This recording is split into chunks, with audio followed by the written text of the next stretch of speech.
Hello, my name is Justin Coffey, and today I want to share a short tutorial about Schoology and how teachers can use Schoology to enhance their classrooms. Schoology is a learning management system that allows teachers to create a blended learning environment.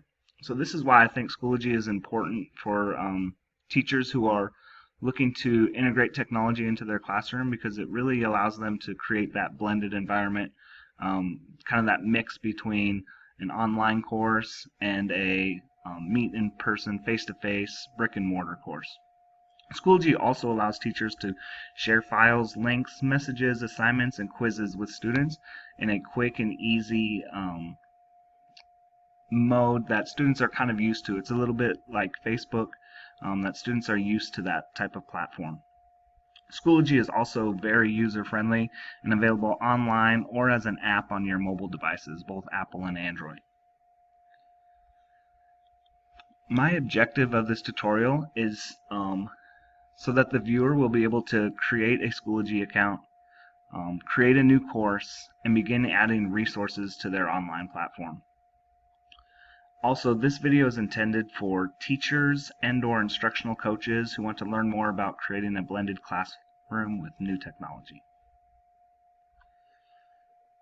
A couple of the National Educational Technology Standards that I'm going to cover today are the ISTE standard for Teachers 2B, and that is that teachers will develop technology-enriched learning environments that enable all students to pursue their individual curiosities and become active participants in setting their own educational goals, managing their own learning, and assessing their own progress.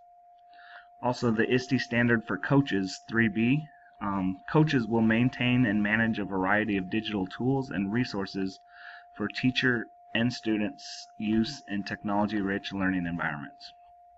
So let me take you to the Schoology website so you can see what it looks like, and let me walk you through how to set up a class and get rolling with your Schoology account.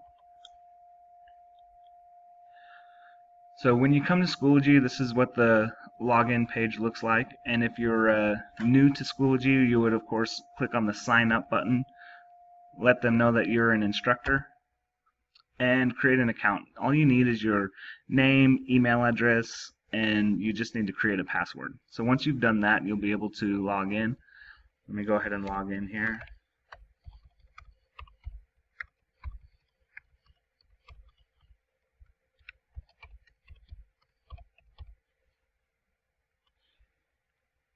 Once you log in, you'll see it's kind of like a Facebook news feed. They'll have different updates and blogs that you can read. I haven't really ever gotten too far into those because of my time constraints, but this is how it is set up when you log in. The first thing that you're going to want to do when you create a new Schoology account is create a course. So you can do that by going up to your top toolbar here and clicking on courses. And you can see I have a few of my courses already in here, but if you're brand new, you want to click on this button that says create, and you'll name your course. So I'm going to go ahead and call mine algebra, and you can assign a section number to it, choose which subject area you're in, and choose a grade level that's appropriate for you. If you're like me and you have both, well, I actually have freshmen, sophomore, juniors, and seniors all in my algebra class, but that's another story. So go ahead and click on create, and it will create a new course for you. And one of the things that it does is it gives you this access code over here. This access code is important. When you have students create a Schoology account, all they need is their name and email address, and they need this access code. You just put this access code up on your board or send them this access code, and they will automatically be enrolled in your course, and they'll pop up on your screen as new students in your class. You can change this code after a while, so your students aren't passing it off to other people, but even if they passed it off to someone else who you didn't want in your course, you can always remove students manually, so it's not a big deal. Once students start enrolling in your class through this access code, you're probably going to want to start creating some materials, putting some resources into that class. So if you click on materials, and then you can click on add materials. One of the things that I like to do is organize my online course into different modules or units, so I like to add a folder and maybe call this folder Unit 1. If you have a more creative name, that's probably better. You can choose which color you'd like for your folder, and you could give a brief description.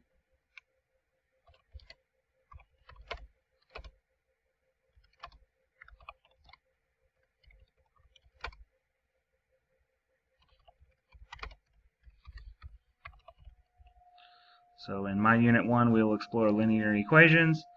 You can choose a date that this will be available to students. So if you're creating this over the summer and you don't want students to be able to see it until August, then you can go ahead and create a date. Let's say August 24th is when I want this available to students. You could also choose an end date if you're interested in that. So again, if you're working ahead and you're creating Unit 3, but you're only on Unit 1 in class, you might want to keep this folder hidden from students for now so they don't get confused and go into the wrong folder or try and work ahead. You can hide things from students so they can't see it. Only you will be able to see it on your screen and students won't be able to see it on their screen. I'm going to go ahead and make mine visible because I want my students to hurry up and get started on Unit 1. So when I click Create, it creates a folder for me. And there it is. And then I can click in this folder and I can add materials into this folder. So for instance, let's say I had a welcome video for students to watch. Then one thing I could do is I could go to add materials. I could click on add a file, link, or external tool, and I could add a link to that video.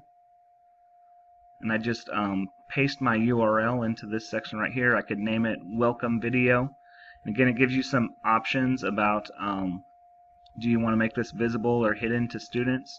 It also allows you to copy this to other courses. So if you have 3 different algebra classes and you want this welcome video to go to each class, then you can click on copy to courses and choose which other classes you want this welcome video sent to.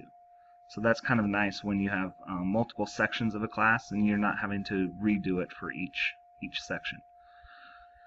So that's how you add a link. Maybe the next thing you want to do is add a course syllable. Maybe that's something that you're interested in doing. So then you can just click on File, and you might want to have your syllabus saved as a PDF probably, but you can just go to Attach Files, search through your documents over here, and find your syllabus and attach it. And again, you can copy to other courses if you like. You can make it hidden from your students for now if that's something you're interested in. One of the things that I like most about Schoology, and the reason why I use it in my classroom a lot, is because of its quiz feature. I love to be able to add quizzes. So if you go to Add Materials, what you could just go ahead and add a test or a quiz and assign questions to it. You can choose multiple choice, open-ended, matching. There's lots of different choices for your test or quiz.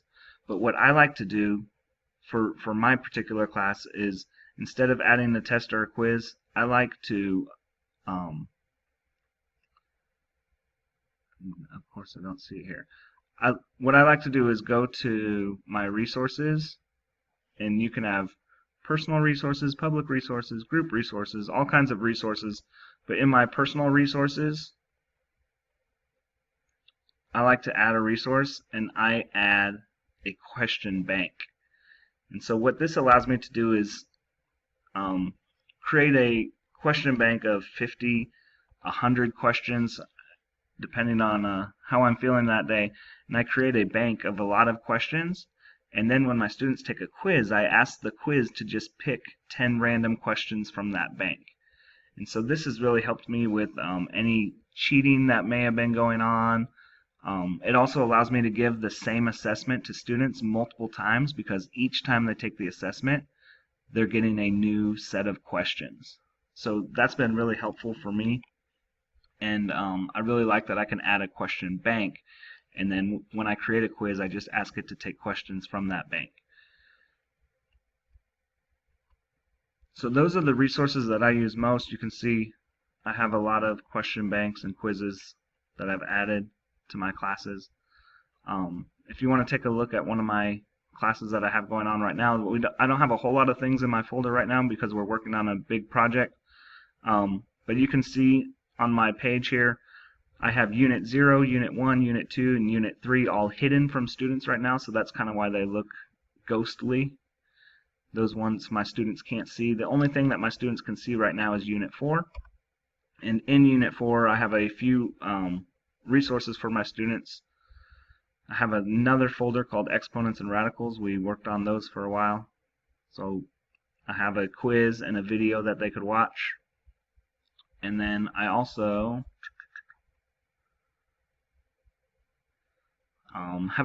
have a link to a tutorial about how to multiply binomials, and I have a link to a tutorial about how to find the vertex, and then I have a quiz that my students have been taking on how to find the axis of symmetry and vertex.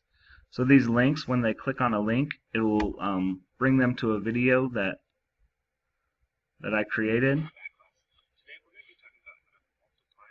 So these are all tutorials that I've created for my class, and I'll save you the agony of watching it. So those are some of my favorite things about Schoology, and I hope that gets you started on how to create an account, how to have students add themselves to your class, how to add resources to your course, and I think that will give you a good jump on getting your foot in the door to Schoology and creating a blended classroom for yourself. Thank you for watching my tutorial, and I will talk to you later. Bye.